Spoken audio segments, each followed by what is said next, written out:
موضوع الدرس في تفصيل المحرمات سورة المائدة تفسير ابن كثير. الحمد لله رب العالمين والصلاة والسلام على أشرف الأنبياء وسيد المرسلين سيدنا محمد وعلى آله وأصحابه أجمعين. اللهم صل على سيدنا محمد وعلى آل سيدنا محمد كما صليت على إبراهيم وعلى آل إبراهيم في العالمين إنك حميد مجيد. أعوذ بالله من الشيطان الرجيم. بسم الله الرحمن الرحيم.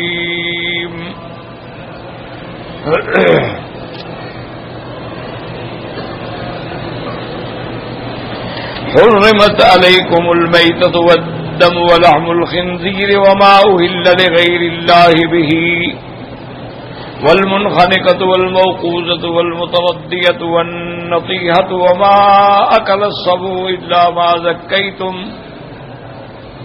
وما ذبح على النصب وأن تستقسموا بالأزلام ذلكم فسق. اليوم يئس الذين كفروا من دينكم فلا تخشوهم واخشوني اليوم أكملت لكم دينكم وأتممت عليكم نعمتي ورضيت لكم الإسلام دينا. فمن اضطر في مخمصة غير متجانف لإثم فإن الله غفور رحيم. قال المؤلف والمفسر رحمه الله تعالى أدام النفع بعلومه وعلومكم في الدارين آمين إلى أن قال يخبر تعالى عباده خبرا متضمنا النهي عن طاعة هذه المحرمات من الميتة وهي ما مات من الحيوانات حتف أنفه من غير زكاة ولا اصطياد. اب مفسر رحمۃ اللہ علیہ ان آیات کی تفسیر بیان فرماتے ہیں کہ ان آیات میں اللہ تبارک و تعالی نے خبر دی ہے ان چیزوں سے جن سے اللہ نے منع فرمایا ہے کہ یہ حرام جانور ہیں، ان کے قریب نہ جائیں. سب سے پہلے ما مات من الحیوانات، وہ جانور جو خود مر جائے، یعنی کسی نے اس کو ذبح نہیں کیا ہے، نہ ذبح کیا گیا نہ شکار کیا گیا. وما ذاك الا لما فيها من المضرة لما فيها من الدم المحتقن فهي ضارة للدين وللبدن فلهذا حرمها الله عز وجل. اور جو جانور خود اپنی موت مر جاتے ہیں ان کو اللہ نے اس لیے حرام فرمایا ہے کہ اس کے اندر نقصان ہے، چونکہ وہ خون جو ہے وہ دم مسفوح جو ہے جو ذبح میں نکل جاتا ہے، ایسے مرنے سے وہ نہیں نکلتا، اس کے جانور کے اندر رہتا ہے. اور وہ دم جو ہے زارۃ للدین والبدن، وہ دین میں بھی نقصان دینے والا ہے، بدن میں بھی نقصان دینے والا ہے.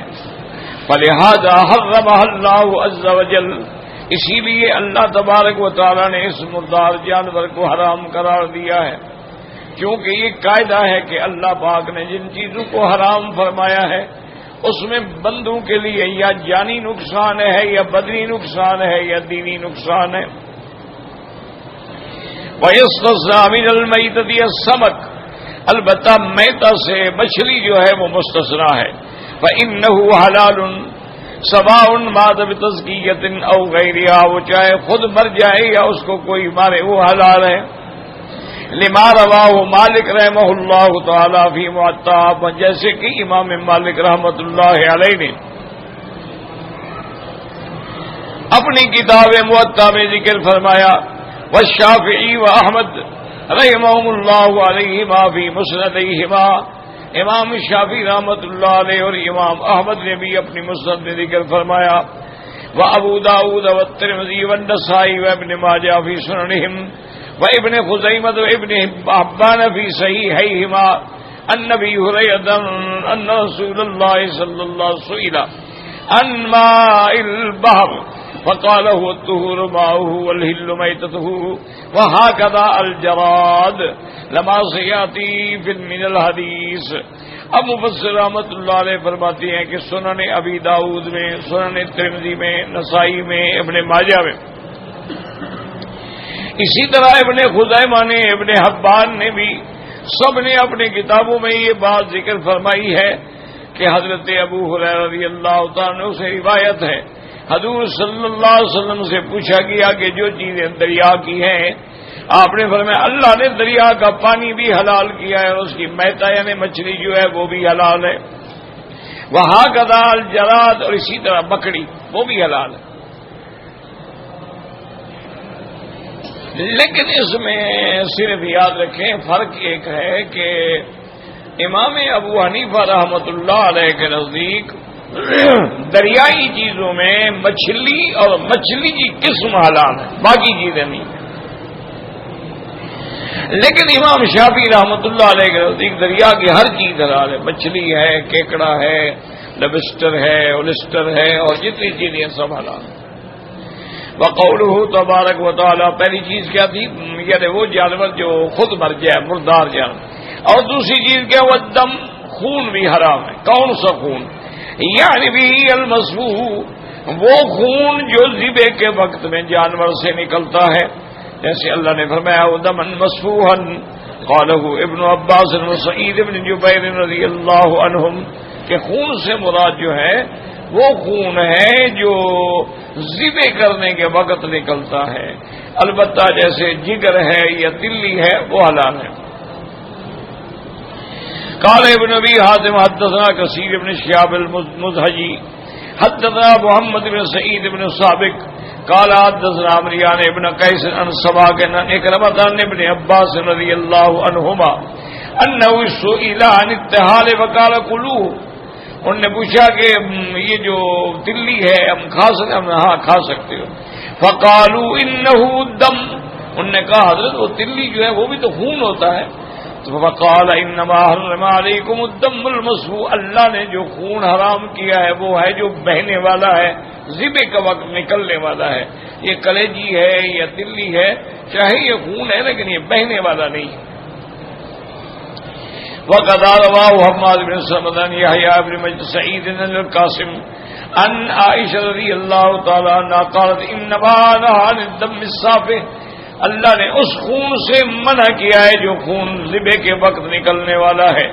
وقد قال ابو عبد الله محمد بن ادریس الشافعی رحمہ اللہ حدثنا عبد الرحمن بن زید الاسم عن ابیہ عن ابن عمر رضی اللہ تعالی عنہما مرفوعا قال قال رسول اللہ صلی اللہ علیہ وسلم احل لنا میتتان ودمان فاما المیتتان فالسمك والجراد واما الدمان فالكبد والطحال. وقد رواه احمد بن حنبل رحمہ اللہ تعالی. اسی طرح امام شافعی رحمۃ اللہ علیہ نے اس سند کے ساتھ حضرت عبداللہ ابن عمر سے رضی اللہ تعالی عنہما مرفوعا عن النبی صلی اللہ علیہ وسلم ذکر فرمایا کہ حضور پاک نے فرمایا اللہ نے ہمارے لیے دو میتا حلال کر دیے اور دو خون جو ہے وہ حلال کر دیے ہیں. فرمایا آپ نے کہ دو میتا کون سی ہیں؟ السمک مچھلی ہے اور مکڑی ہے. وہ اما الدمان، اور دو خون کون سے ہیں؟ جگر ہے اور تلی ہے، یہ حلال ہے. اسی طرح امام احمد بن حنبل رحمۃ اللہ علیہ نے ابن ماجہ والدارقطنی والبیہقی من حدیث عبد الرحمن بن زید بن اسلم وهو ضعیف وقال الحافظ البیہقی رحمہ اللہ تعالی ورواه اسماعیل بن ابی ادریس عن اسامہ عبد اللہ عبد الرحمن بن زید بن اسلم عن ابن عمر مرفوعا قلت سناسم كلهم ضعفاء ولكن بعضهم اصلح من بعض، کہ ان میں تینوں راوی جو ہے وہ ضعیف ہے لیکن ایک دوسرے سے کوئی اس سے زیادہ اچھا کوئی اس سے زیادہ اچھا ہے. وقد رواه سليمان بن احد الاسباط زید بن اسلم عن ابن عمر فوقفه بعض عليه قال حافظ ابو ذر الرازي وصحه، بعض نے اس کو مرفوع روایت کیا، بعض نے موقوف روایت کیا. فرماتے ہیں کہ موقوف زیادہ صحیح ہے. وقال ابن ابي حاتم حدثنا علي بن الحسن قال حدثنا محمد بن عبد الملك بن ابي الشوارب قال حدثنا بشير بن شريح نبي غالب نبي امامه هو صدي بن اجلان قال بعثني رسول الله صلى الله عليه وسلم قوم يدعوهم الى الله ورسوله. وہ فرماتے ہیں کہ مجھے حضور پاک نے بھیجا اپنی قوم کی طرف کہ میں اپنی قوم کو جا کے اللہ کے دین کی دعوت دوں، اسلام کی طرف دعوت دوں اور ان کو دین کی طرف بلاؤں. وَأَعْرِضُ عَلَيْهِمْ شَرَائِعَ الْإِسْلَامِ، اور ان پر جو اللہ کی شرائع اسلام، حقائق اسلام ہیں، احکامات اسلام ہیں، وہ ذکر کروں. فَأَتَيْتُهُمْ فَبَيْنَمَا نَحْنُ كَذَلِكَ إِذْ جَاءُوا بِكَسْعَةٍ مِّن دَمٍ فَاجْتَمَعُوا عَلَيْهَا يَأْكُلُونَ وَقَالُوا لَهُمْ يَا صُدَيْ فَقُلْ قال قلت ويحكم إنما آتيتكم من عند من يحرم هذا عليكم فأقبلوا عليه قالوا ماذا كفترت عليهم هذه الآية. وہ فرماتی ہیں کہ میں جب اپنی قوم کے پاس گیا تو میں نے دیکھا ایک بہت بڑا پیالہ جو تھا، کسا کہتے ہیں بڑا پیالہ، خون کا بھرا ہوا آیا تو وہ کھا رہے تھے. مجھے بھی بلایا، انہوں نے کہا اللہ کے بندے یہ تو حرام ہے، میں کیسے کھا سکتا ہوں. پھر میں نے ان بھی یہ آیت تلاوت کی، حرمت علیکم المیتۃ والدم ولحم الخنزیر وما أهل لغير الله به. ورواه الحافظ ابو بکر مردوی من حدیث ابن ابی الشوارب باسناده مثله وزاد بعده هذا السياق قال وجعلت ادعوهم الى الاسلام يابون علي، میں ان کو اسلام کی دعوت دیتا لیکن وہ انکار کرتے. وقلت ويحكم اسقوني من شربة من ماء فاني شديد العطش قال وعلي اباتي فقالوا لا ولكن لقد تموت عطشا. کہتے ہیں میں نے ان سے کہا اللہ کے بندو مجھے کم سے کم پانی تو دو. اپنی قوم سے پانی مانگا کہ مجھے سخت پیاس لگی ہے. انہوں نے کہا کہ نہیں تم مر جاؤ پیاسے، ہم تمہیں پانی نہیں دیں گے. قال فاغتممت وضربت براسي في اللبان نمت على الرمضاء في حر شديد. کہتے ہیں کہ مجھے شدید صدمہ پہنچا کہ یہ کیسی قوم ہے، میں ان کو اسلام کی طرف بلاتا ہوں، یہ مجھے پانی دینے کے لیے بھی تیار نہیں ہے. اس صدمے میں میں نے اپنا جو کپڑا تھا اوپر اس کو لے لیا اور سخت گرمی اور سخت گرمی شدہ پتھر میں سو گیا. قال فاتانی آدم فی منامی بقدح من زجاج لم ير الناس احسن منه في شراب الناس ارز منه فامكنني من شربته فلما فرغت من شرابي استيقظت فلا والله ما عطشت ولا رغبت تلك الشربة. اب فرماتی ہیں کہ میں اس گرم پتھروں پہ سو گیا. اب مرنا ہی ہے اور کیا کرنا ہے، پیاس ہے، پانی نہیں ہے تو مر جانا. پانی کے بغیر تو زندہ نہیں رہتا. لیکن کہتے ہیں میں جب سویا تو مجھے نیند میں خدا کی قدرت سے ایسے برتن لایا گیا، ایسا برتن جو زندگی میں نے کسی کا نہیں دیکھا، اور اس میں ایسا لذیذ پانی تھا کہ اس سے زیادہ لذیذ پانی میں نے نہیں دیکھا. پھر انہوں نے مجھے وہ پانی پلایا تو اس پانی پینے کا یہ اثر ہوا کہ پھر مجھے پیاس ہی نہیں لگی. ورواه الحاكمي مسلمي بن حماد بن عبد الله بن احمد بن حنبل قال حدثني عبد الله بن سلمة بن اياش العامري قال حدثنا صدقة بن ابي غالب عن ابي امامة وذكر نحوه وزاد بعد قولتك الشربة فسمعوا يقولون اتاكم رجل من سراد قومكم فلم تمجعوه بمزقة فاتوني بمزقة فقلت لا حاجة لي فيها ان الله اطعمني وسقاني ورأيتهم بطني فاسلموا عن آخرهم وما آسن ما انشد الآشي في قصيدة الذي ذكر من ساق وإياك والميدات لا تقربنها ولا تأخذن عزما حديدا فتصدى. اب اس کے بعد فرماتے ہیں کہ میں نے سنا کہ وہ کہہ رہے ہیں کہ بھئی تمہارے پاس ایک آدمی آیا تمہاری قوم میں سے ہے لیکن تم نے اس کو پانی کا گھونٹ بھی نہیں دیا. عجیب لوگ ہو. اس کے بعد وہ پانی لائے کہ یہ اچھا پی. ہم نے کہا مجھے اب پانی کی ضرورت ہی نہیں ہے، مجھے اللہ تبارک و تعالی نے پانی بھی پلا دیا ہے اور مجھے کھانا بھی کھلا دیا ہے، اب مجھے تمہارے پانی اور کھانے کی ضرورت ہے. انہوں نے دیکھا کہ ماشاءاللہ اب تو میرا پیٹ بھی بھرا ہوا ہے کھانے سے بھی اور پانی سے بھی میں ٹھیک ہوں. اور اس کے بعد وہ اسلام لے آئے کہ بھئی یہ تو سچا ہے، اس کو اللہ تبارک و تعالی نے پانی کا انتظام کر دیا. ايضا فالفعل الجاهلي ذلك ان احدهم كان اذا جاء يوصيا محدثا من عزم ونحو يقصد بيه ايوان من اي سن كان فيجمع ما يحمل من دم. اسی طرح شاعر نے کہا تھا کہ واياك والميتات، مردار جانوروں کے قریب نہ جاؤ. کہ زمانے جاہلیت میں وہ لوگ ایسے کرتے تھے کہ جب کسی کو بھوک ہوتی تو وہ کوئی ہڈی لے لیتا، کسی جانور بیمار کے خون نکال کے پی لیتا تھا. وَلِهَذَا حَرَّمَ اللَّهُ الدَّمَ عَلَى هَذِهِ الْأُمَّةِ، حضور کی امت پہ اس خون کو اللہ نے حرام قرار دے دیا ہے. وَالنَّسْبَ وَلَا تَأْتِيَنَّهُ وَلَا تُعْبَدُ الْأَوْثَانَ وَاللَّهُ فَاعْبُدْهُ وَقَوْلُهُ وَلَحْمَ الْخِنزِيرِ یعنی انسیہ واشو، اللہ نے خنزیر حرام کر دیا. خنزیر چاہے جنگلی ہو یا چاہے پالتو ہو، ہر قسم کا خنزیر جو ہے حرام ہے.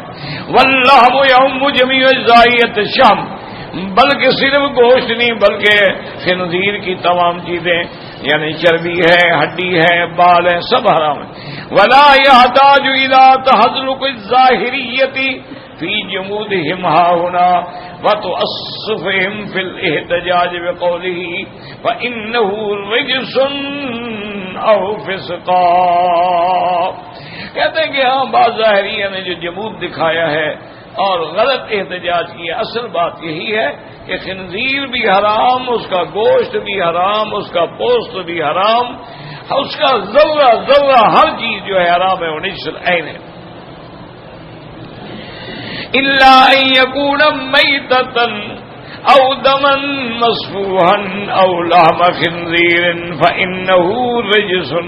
اعاد الضمیر فيما فهموا على الخنزير حتى يؤم جميع اجزائه وهذا بعيد من حيث اللغه فانه لا يعود الضمير الا الى المضاف دون المضاف اليه والأثر ان الله يؤم جميع الاجزاء كما هو المفهوم من لغه العرب ومن العرف المضطرد.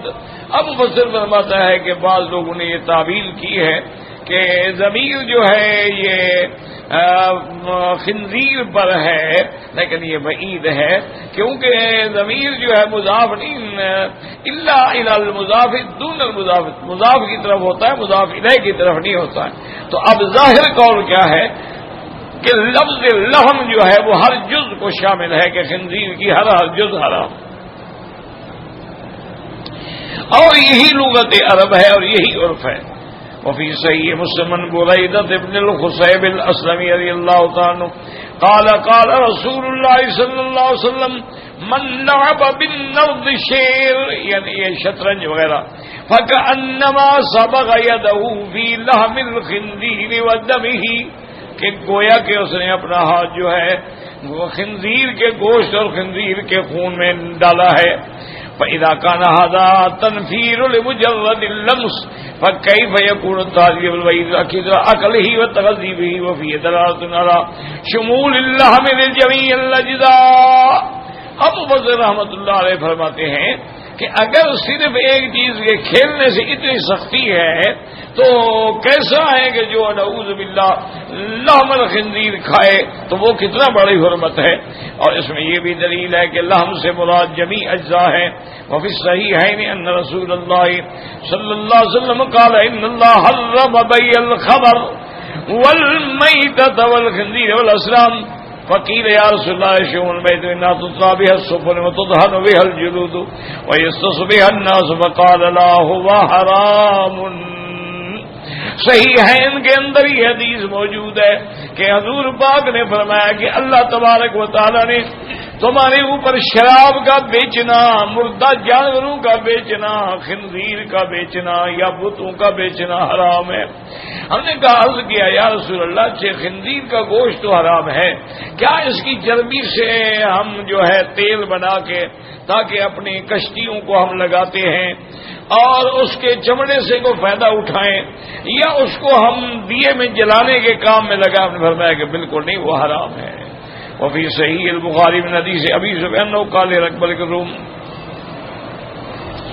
اور اسی طرح صحیح بخاری کے اندر بھی یہ حدیث موجود ہے کہ ابی سفیان نے ہرقل جو ہے بادشاہ روم نے جب پوچھا تھا تو آپ نے بتلایا کہ نہانا عن المیت والدم میں کہ اللہ کے پیغمبر نے ہمیں مردہ جانوروں سے اور خون سے منع کیا ہے کہ یہ دونوں چیزیں جو ہیں وہ حرام ہیں.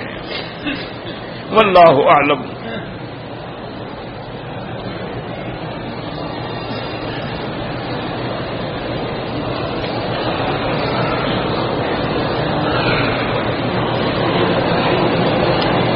میرا بھائی جو لوگ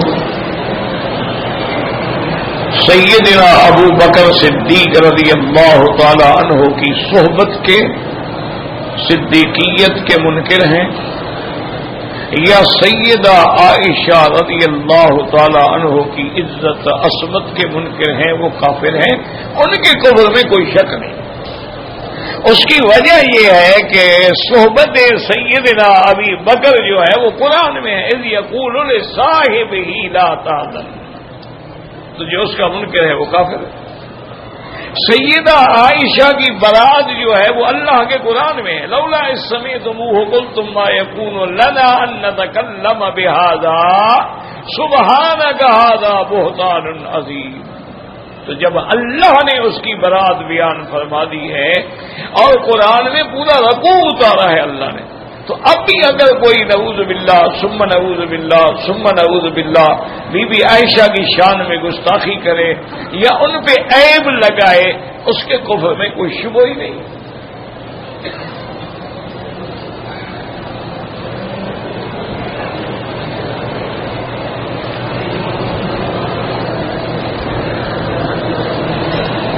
کہتے ہیں کہ شان اور عظمت کے لحاظ سے تو بی بی عائشہ کا شان، لیکن حاجرہ علیہ السلام یہ کون کہتا ہے؟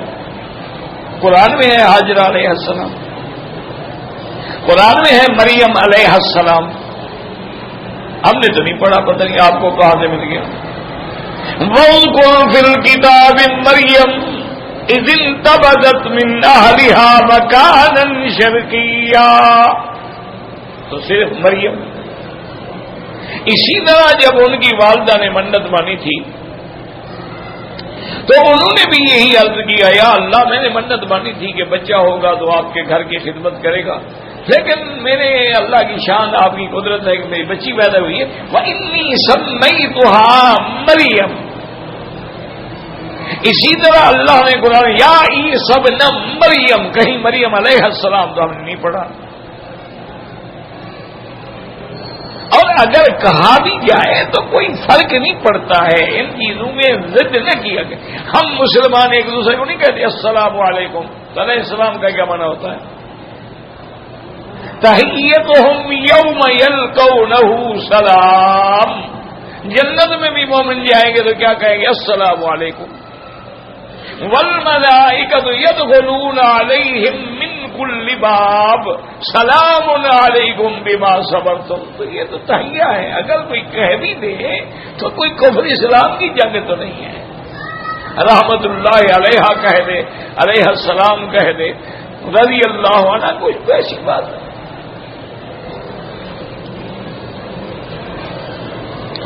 بال جو ہے جی ٹرانسپلانٹ کرانا جائز ہے یا ناجائز ہے؟ میرا بھائی بات یہ ہے کہ اگر بال آپ کے ہیں وہی آگے لگا دیے جائیں تو وہ جائز ہے۔ اسی طرح وہ بال جو بالکل مصنوعی ہیں اور پلاسٹک کی قسم سے بنائے جاتے ہیں وہ بھی جائز ہے، لیکن اگر کوئی اور بال ہے انسانی، اس کا کیا پتا ہے کہ یہ حلال ہیں حرام ہیں، کافر کے ہیں ہندو کے ہیں کس کے ہیں، وہ ناجائز۔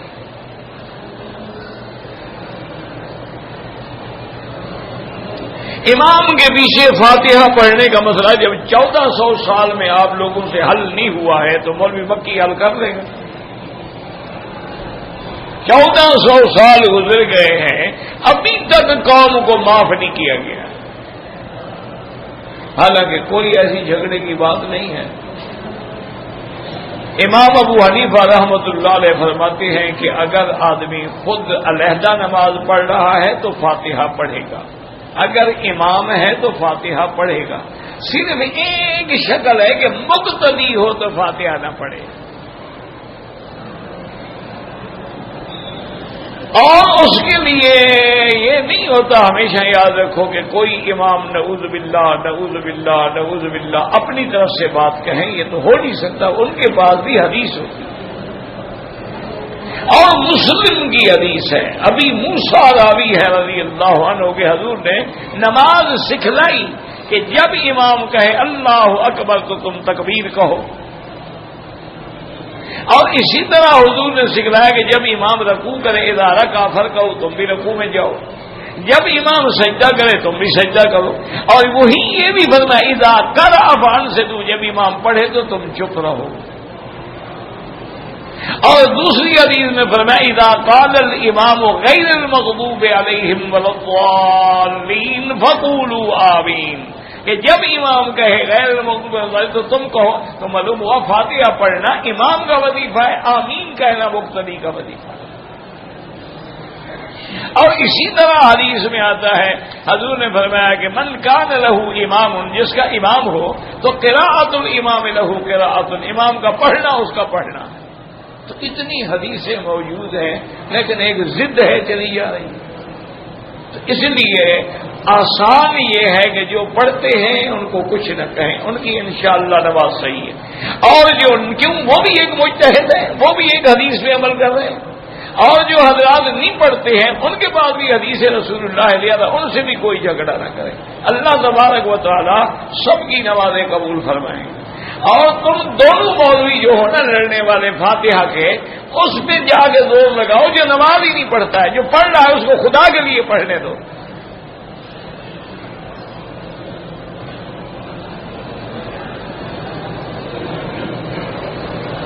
عالم اور صوفی میں کیا فرق ہے؟ صوفی وہ ہیں جو علوم تصوف پہ عمل کرتے ہیں، عالم مطلقاً دین علوم دینی اور علوم شرعی کے عالم کو کہتے ہیں، کوئی ایسی بات نہیں۔ وہ تزکیہ کا عمل کر رہا ہے، وہ یعلمہم الکتاب والحکمہ پہ عمل کر رہا ہے۔ نماز میں حرم ہو یا غیر حرم ہو، نمازی کے آگے نہ گزریں، بڑی سخت وعید ہے۔ اگر مجبوری ہے تو سجدے کی جگہ سے دور ہو کے گزریں۔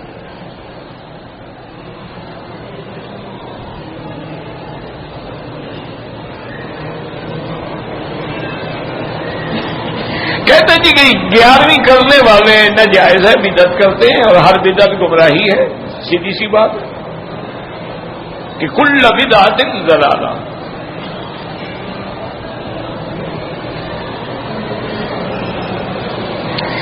انبیاء کے لیے جو علم غیب کا عقیدہ رکھتا ہے وہ کافر ہو جاتا ہے، اس کے پیچھے نماز کیا ہے؟ کافر کے پیچھے بھی نماز ہوتی ہے۔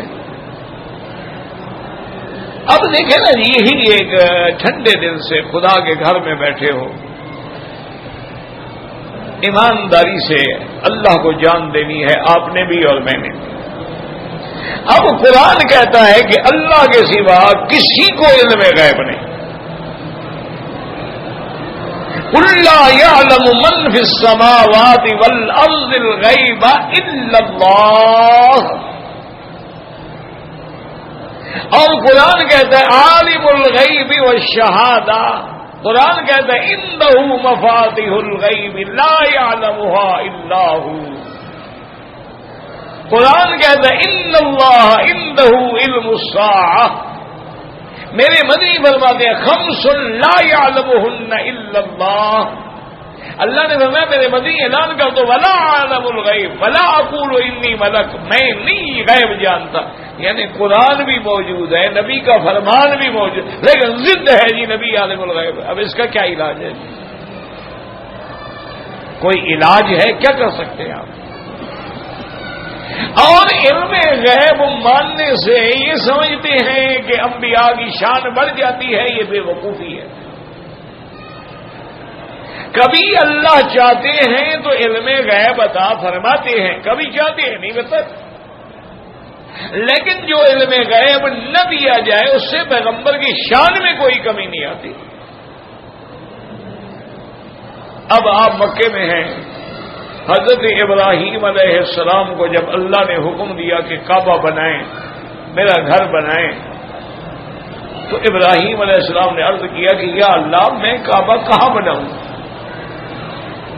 تو علم غیب ہوتا تو پوچھتے کہ کعبہ کہاں بناؤں، طول کتنا ہو، عرض کتنا ہو، لمبائی کتنا ہو، چوڑائی کتنا ہو۔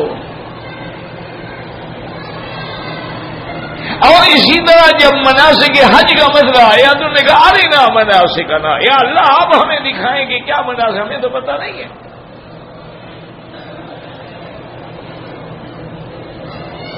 اسی طرح حضور پاک صلی اللہ علیہ وسلم نے فرمایا کہ جو لوگ جانور ساتھ نہیں لے آئے ہیں وہ عمرہ کر کے احرام کھول دیں، پھر 8 دن حج کو حج کا احرام باندھیں۔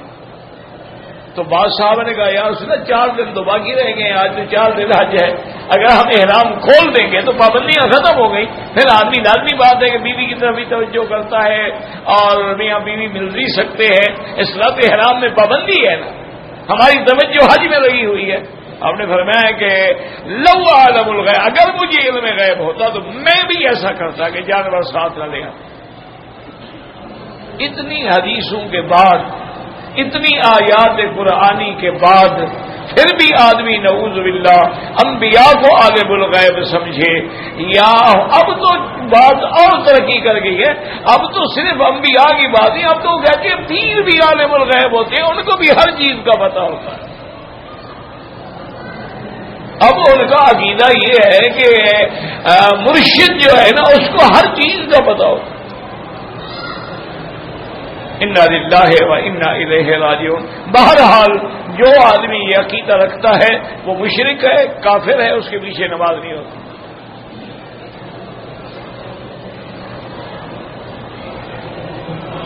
کہتے ہیں جی کہ ہم عمرہ کر کے جب واپس جاتے ہیں تو ہمارے رشتہ دار جو ہیں وہ آگے پھول شول ڈالتے ہیں، ویسے یہ چیزیں جو ہیں کوئی ان کا دین سے کوئی تعلق نہیں، ایک رواج ہے لوگوں کے، اپنی خوشی کا اظہار کرتے ہیں۔ اصل تو ان کو بھی لالچ ہوتی ہے نا کہ ہم خوشامد کریں گے تو کوئی ہدیہ دے گا نا، اگر ہم اسٹیشن میں نہیں آئیں گے، ہار نہیں ڈالیں گے تو وہ بھی تو ہمیں ٹھنگا دکھائے گا نا، ورنہ یہ کوئی شریعت کا حکم نہیں ہے۔ کبھی صحابہ نے ہار نہیں ڈالے کہ جب عمرہ کر کے گئے تو آگے ہار ڈالے گئے ہوں، کیونکہ ہمارا تو ہر کام دکھلانے کے لیے ہے نا، اللہ کے لیے تو ہے نہیں۔ اگر اللہ کے لیے ہے تو ہار ڈالنے کی کیا ضرورت ہے، یہ ہار پہننے کی کیا ضرورت ہے؟ ہم نے عمرہ کیا، اللہ قبول فرمائے، بس ختم۔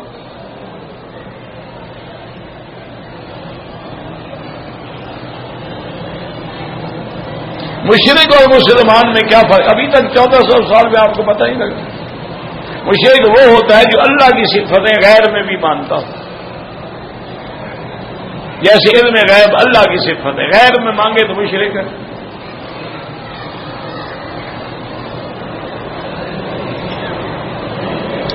سورت العلق میں اور سورت غاشیہ میں اتنی ضروری کیا بات ہے، ماشاءاللہ ابھی تک آپ کو یہ پتہ بھی نہیں لگا۔ انا للہ و انا الیہ راجعون۔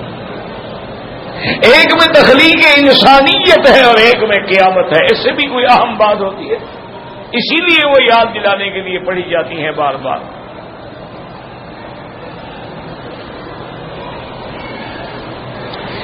تعلیم دین کی حاصل کرنا جو ہے وہ تو طواف سے افضل ہے، ورنہ نفلی عبادات میں افضل عبادت طواف ہے۔ دین سیکھنا تو فرض ہے اللہ کے بندے، یہ تو نفل ہے ہی نہیں نا، یہ تو فریضہ ہے۔ طلب العلم فریضۃ علی کل مسلم و مسلمۃ۔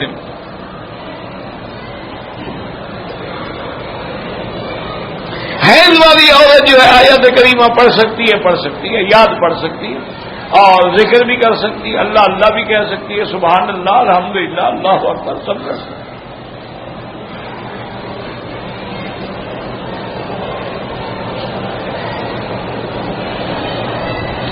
میں نے اپنی والدہ کے ساتھ عمرہ کیا، طواف اور صفا مروہ کے دوڑنے کے بعد میں نے والدہ کے بال کاٹے، ٹھیک ہے، احرام تو اب آپ نے نکلنا ہی ہے نا، کوئی بات نہیں، پرفیوم لگانے سے نماز ہو جاتی ہے، کیونکہ اس میں جو الکحل ہے نا وہ شکل بھی بدل جاتی ہے اور باقی بھی نہیں رہتا۔ حج کے موقع پر افضل یہ ہے کہ قربانی خود کرو، اپنے ہاتھ سے کرو، جیسے حضور پاک نے اپنے ہاتھ سے کی ہے۔ باقی تو بڑا زور دیتے ہو بھی نماز ایسے پڑھو جیسے حضور نے پڑھی ہے، تو قربانی بھی ویسے کرو جیسے حضور نے کی ہے۔ وہاں رعایت ڈھونڈتے ہو کہ بینک کو دے کے جان چھڑاؤ، حضور نے اپنے ہاتھ سے کی ہے یا بینک کو دی ہے؟ حضرت علی کو وکیل بنایا ہے تو اپنے سامنے کھڑے ہو کے ذبح کرایا، آپ بھی کریں، ایک آدمی کو وکیل بنا دیں، جا کے ذبح کر دیں۔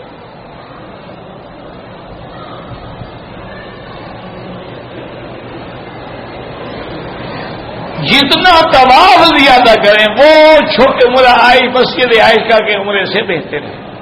لیکن عمرہ جائز ہے، کوئی کرے کرے نہ کرے نہ کرے، لیکن افضل طواف ہے. مانا یہ نہیں کہ ایک طواف عمرے سے افضل ہے، جتنا وقت عمرے میں لگاتے ہو اتنا طواف میں لگاؤ تو افضل ہے. فوت شدہ آدمی کی طرف سے قربانی ہو سکتی ہے. حضرت علی رضی اللہ ساری زندگی حضور کی طرف سے قربانی کرتے رہے. آدمی اگر مر جائے تو سوگ صرف 3 دن ہوتا ہے. 3 دن سوگ ہے، کل خانی نہیں ہے. وہ تو 3 دن سوگ ہے، پھر 3 دن کل کرو نا، پھر صرف تیسرے دن کل کیا مانا؟ روز کل کرو، پہلے دن، دوسرے دن، تیسرے دن. اور تو بدعات ہیں، مولویوں کا پیٹ کا مسئلہ ہے، شریعت کا کوئی مسئلہ نہیں. چونکہ تم بھی تو مولوی کو کبھی الحمدللہ دل کھول کے نہ تنخواہ دیتے ہو نہ ہدیہ دیتے ہو. وہ بھی تو پھر 11ویں پہ گزارا کرے گا، کل خانی پہ کرے گا، 7 جمعراتیں، چلیسواں، اتنے میں انشاءاللہ محلے کا کوئی اور بھی مر جائے گا، اس کا کام چلتا رہے گا. ہاں تم حرم میں بیٹھے ہو، کتنے آدمی ہیں جو کسی امام مسجد کو جا کے آپ نے کو 500 روپے ہدیہ دیا ہو، وہ کہاں سے کھائے؟ اس کے بچے نہیں ہیں، پیٹ نہیں ہے. وہ پھر جھوٹے مسئلے بنائے گا انشاءاللہ. نہ تمہاری نمازیں ٹھیک رہیں گی نہ تمہاری عبادت. کہے گا تم میری تنخواہ کھا رہے ہو، میں تمہارا دین کھا رہا ہوں.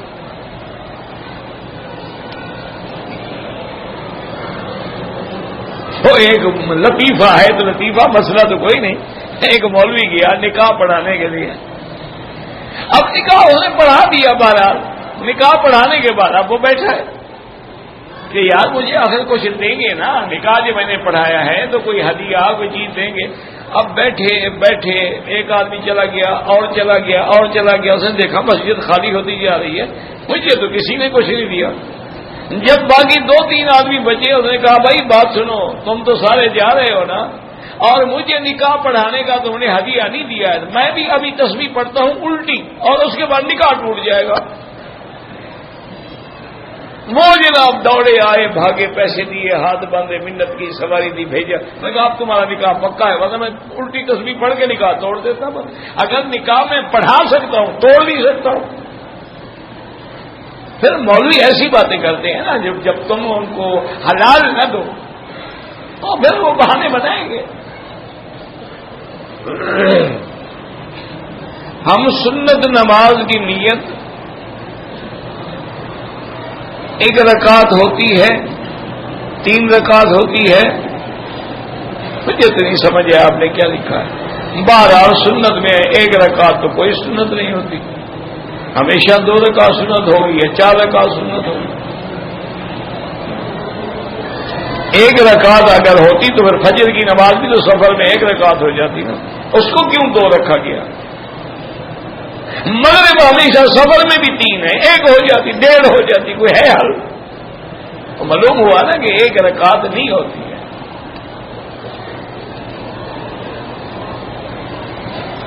پاکستان میں ایک ٹی وی ہے جو یہاں کے نظام کو نشانہ بناتے ہیں، تو کیا فرق پڑتا ہے؟ آپ کا ٹی وی پہلے کون سا اسلام کا کام کر رہا ہے؟ ان کا تو کام ہی یہی ہے کہ وہ اسلام کے خلاف زہر اگلتے ہیں. جہاں جہاں اسلام ہوگا اس کا آپ کا ٹی وی چینل سارے کے سارے دشمن ہیں. الا قلیل من عبادی الشکور. ورنہ ننگی عورتوں کو بٹھا کے لائیو شو دکھاتے ہیں اور ٹیبل ٹاک کرتے ہیں اور میک اپ شکار کر کے بیٹھے ہوئے ہیں. پھر مولویوں کو بھی بلا کے بٹھایا ہوا ہے کہ تم بھی بیٹھو، مزے بھی لو اور جواب بھی دیتے رہو. انا للہ و انا الیہ راجعون. پتہ نہیں ان مولویوں کو خدا کی کوئی مار پڑ گئی ہے کہ جب ایسے پروگرام ہوں، کیا غیر محرم عورت کو دیکھنا جائز ہے؟ اور اگر ناجائز ہے کیوں جاتے ہو؟ مت جاؤ، بائیکاٹ کرو.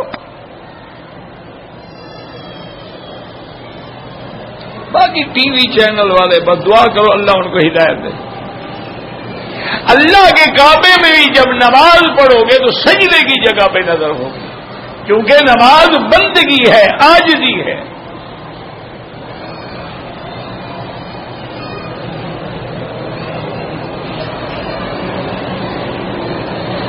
میرے والد نے آپ کا درس سنا، آپ سے محبت کرتے، فوت ہو گئے، اللہ مغفرت فرمائے۔ والد کے لیے عمرہ کرو، حج کرو، صدقہ جاریہ کرو، کوئی مدرسہ بنا دو، مسجد بنا دو، کوئی کنواں لگا دو۔ خاص طور پہ جیسے آپ کے علاقے ہیں نا، تھر کا علاقہ ہے، چولستان کا علاقہ ہے، جب پانی بھی نہیں ہے یار، چند آدمی اکٹھے ہو کے کنویں بنوا دو۔ داڑھی ایک مشت، شرعی بردہ بالکل اللہ کے قرآن کا حکم ہے۔ عورتیں مکان میں نماز پڑھیں افضل ہے، لیکن حرم میں آئے تو جائز ہے۔ مجھے وشواس ہوتی ہے، وشواس کا کوئی علاج نہیں ہوتا، جب اللہ نے معاف کیا ہے تو ضرورت کیا ہے؟ آخری صورتیں بار بار پڑھ کے اپنے اوپر دم کیا کرو۔ 4 چکر کے بعد کندھے چھپانے کی ضرورت ہے، پورے طواف میں کندھا کھلا رکھیں۔ نماز جنازہ کے درمیان میں وضو ٹوٹ جائے تو بس چھوڑ دے نماز، اور کیا کرے؟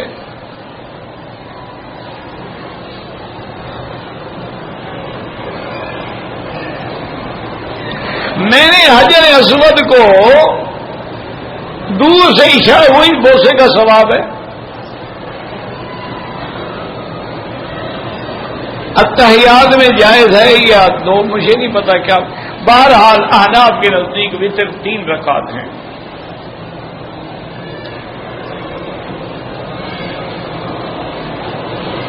ایئرپورٹ میں جو زمزم ہم لے جاتے ہیں، ایک ڈبہ تو قانونی ہے، باقی رشوت دے کے لے جاتے وہ حرام ہے۔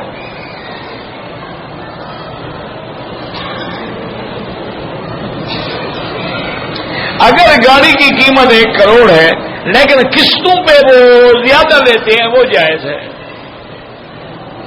میں نے ابھی بتایا نا، جو قرآن کا منکر ہے شیعہ، یا صدیق کا منکر ہے، یا سیدہ عائشہ کا منکر ہے، یا صحابہ کو نعوذ باللہ کافر کہتا ہے، وہ کافر ہے۔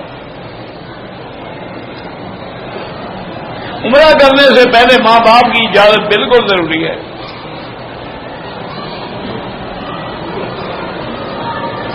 عورتیں نماز جنازہ پڑھ سکتی ہیں، بالکل پڑھ سکتی ہیں۔ بیت المعمور کی تعمیر جو ہے وہ کس نے کی؟ میں نے نہیں کی جناب، اللہ کے بندے، اللہ نے شان کن فیکون سے بنایا ہے۔ تعمیر کی مستری بلائے تھے آپ نے، درخان بلائے تھے زمین سے۔ اللہ کا خوف کرو، پتہ نہیں ان کو کیا دماغ میں کیڑا ہوتا ہے۔ بہرحال حلق سے پہلے احرام نہیں اتارنا چاہیے۔ مرغی کا علاج زمزم ہے۔ عرب عورتیں جو ہیں چہرے کو ڈھک کے طواف کرتی ہیں، بہت اچھا کرتی ہیں، ضروری تو نہیں ہے کہ وہ احرام میں ہوتی ہیں۔ اگر مسجد عائشہ سے احرام باندھ کے عمرے کی نیت کی ہے لیکن طواف بھی نہیں کیا، صفا مروا بھی نہیں دیا، احرام کھول دیا، اب دوبارہ احرام باندھ کے عمرہ بھی کرے اور ایک دم بھی ادا کرے۔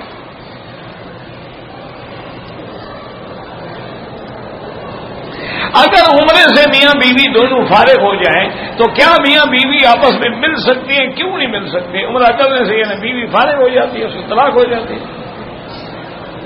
عجیب لوگ ہیں۔ مل سکتے ہیں جناب، کچھ نہیں ہوتا۔ آب زمزم سے وضو جائز ہے۔ موجودہ حالات میں عورت کے لیے طواف کرنا تو نہ کرے، سامنے بیٹھ کے دیکھتی رہے، قرآن پڑھے، نفل پڑھے، نہ کھائے دھکے مردوں کے، کوئی ضروری تو نہیں نا، نفلی طواف ہے نا۔ مقتدی امام کے آگے ہو تو نماز نہیں ہوتی۔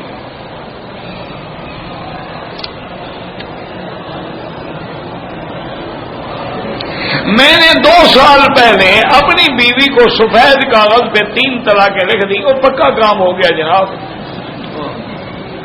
ویسے دارالفتاح سے جا کے رجوع کرو، کوئی رستہ نکلے، حنفیوں کے نزدیک کوئی نہیں۔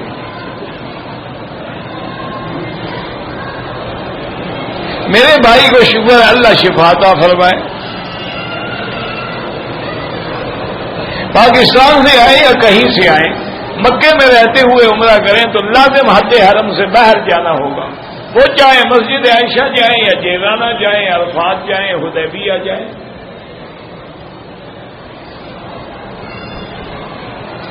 میں نے عمرے کا طواف تو کیا ہے لیکن صفا نہیں دوڑا، معلوم نہیں تھا. ایک دم پڑ گئی جناب، اب معلوم بھی ہو جائے گا، آئندہ غلطی نہیں کرو گے انشاءاللہ.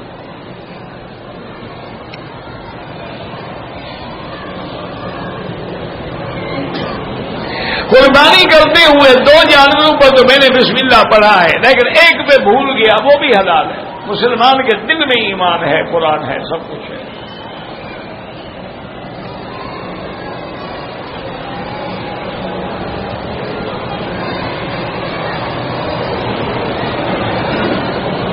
میں نے حالت احرام میں بے خیالی میں خوشبو والے صابن سے ہاتھ دھو لیا. 2-4 ریال خیرات کر دو.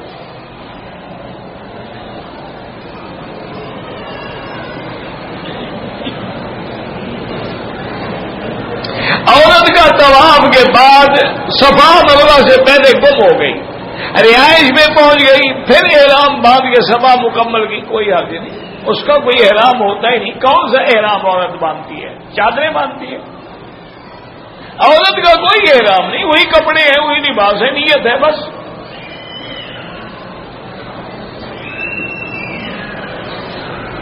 کاروبار کی صورت میں جنس کو ایڈوانس طے شدہ ریٹ پہ لی جائے ناجائز. جب جنس ہے ہی نہیں، پہلے کیا خرید رہے ہو؟ کوئی چیز سامنے تو ہو نا خریدنے کے لیے. ایسے جو ہوا میں پرندے اڑ رہے ہیں بیچ دو تو ہو جائز ہے.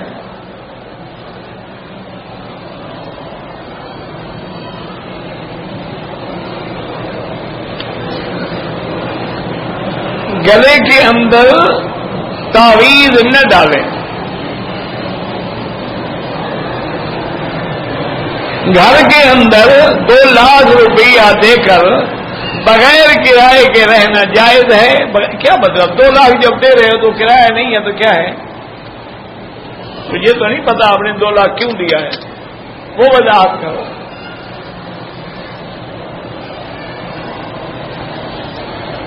وما ہوا علی الغیب بظنین، اس کا معنی یہ ہے کہ اللہ جو ان کو علم دیتے ہیں اس پہ نبی بخل نہیں کرتا کہ چھپا لے. یہ معنی نہیں کہ وہ عالم الغیب ہے، وہ تو اللہ نے جو دیا ہے اس کو نہیں چھپاتے. تو جو علم آپ کو مل جائے وہ تو غیب ہوتا ہی نہیں نا، وہ تو غیب نہ رہا. طواف کے 2 چکر لگا کے گھر چلے گئے، اب واپس آ کے پورا طواف کرو.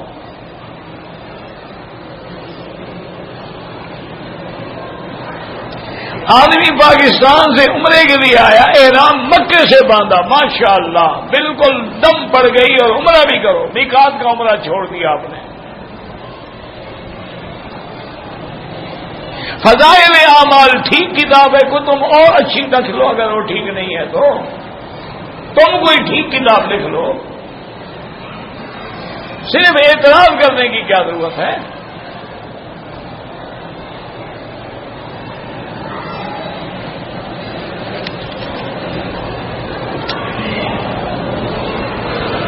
میں نے عمرہ کر لیا، بال کٹوا لیے، دوبارہ عمرہ کیا، بال نہیں کٹوائے تو دم پڑ گئی جناب. بال ہوں یا نہ ہوں اس طرح پھروانا پڑے گا. میں مالی اعتبار سے صاحب حیثیت ہوں. حرم میں جو کھجوریں لاتے ہیں افطار کے لیے وہ کھانا جائز ہے، امیر غریب سب کو جائز ہے. وہ کوئی زکوٰۃ کا مال نہیں ہوتا. کچھ علماء داڑھی کے بارے میں کہتے ہیں کہ رکھو تو ثواب ہے اور نہ رکھو تو گناہ نہیں ہے. وہ غلط کہتے ہیں. داڑھی منڈانے والا فاسق و فاجر ہو جاتا ہے، نہ رکھو کیا مطلب؟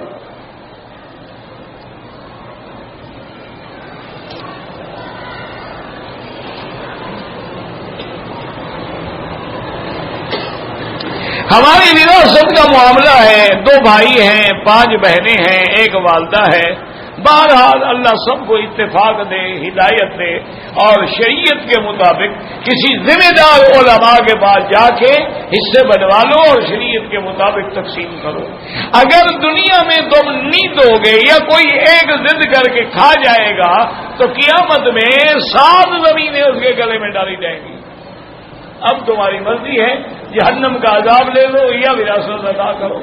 بہرحال کسی عالم دین سے جا کے بتلاؤ کہ فلاں بندہ مر گیا، بیوی چھوڑ گیا، اتنے اولاد چھوڑ گیا، اتنے بیٹے، اتنی بیٹیاں، وہ آپ کو سارے حصے بنا کے دے دیں گے۔ اس کے مطابق 2 آدمی ذمہ دار بٹھا کے شریعت کے مطابق تقسیم کر دو تاکہ قیامت میں بوجھ نہ رہے۔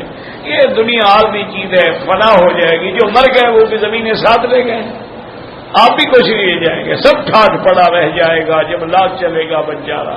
واللہ اعلم۔ ربنا تقبل منا انك انت السميع العليم وتب علينا انك انت التواب الرحيم۔ بسم الله ما شاء الله لا قوة الا بالله، ما شاء الله لا يصرف السوء الا الله، ما شاء الله لا يسوق الخير الا الله، ما شاء الله ما كان من نعمة فمن الله، ما شاء الله لا حول ولا قوة الا بالله، لا حول ولا قوة الا بالله العلي العظيم، لا ملجأ ولا منجا منك الا اليك، لا حول ولا قوة الا بالله العلي العظيم، لا ملجأ ولا منجا منه الا اليك۔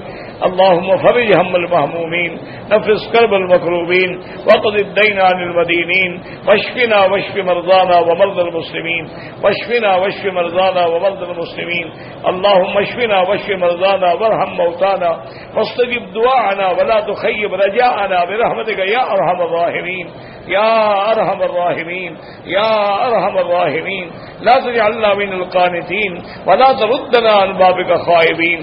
یا اللہ تمام آنے والوں کی حاضری منظور فرما، یا اللہ عبادات منظور فرما، یا اللہ طواف منظور فرما، یا اللہ سب کے عقیدے صحیح فرما دے، یا اللہ سب کو کتاب و سنت کا پابند بنوا دے، یا اللہ حضور کی سنت کا شیدائی بنا دے، سرکار دو عالم کا فدائی بنا دے، یا اللہ بدعات اور شرک سے محفوظ فرما، یا اللہ ہر بیمار پہ رحم فرما، شفا عطا فرما، بے حیاؤں کو حیا عطا فرما، بے دینوں کو دین عطا فرما، بے اولادوں کو اولاد صالح عطا فرما، جن کے گھروں میں بچیاں ہیں ان کو رشتے عطا فرما، یا اللہ ہمیں مانگنا بھی نہیں آتا بغیر مانگے عطا فرما۔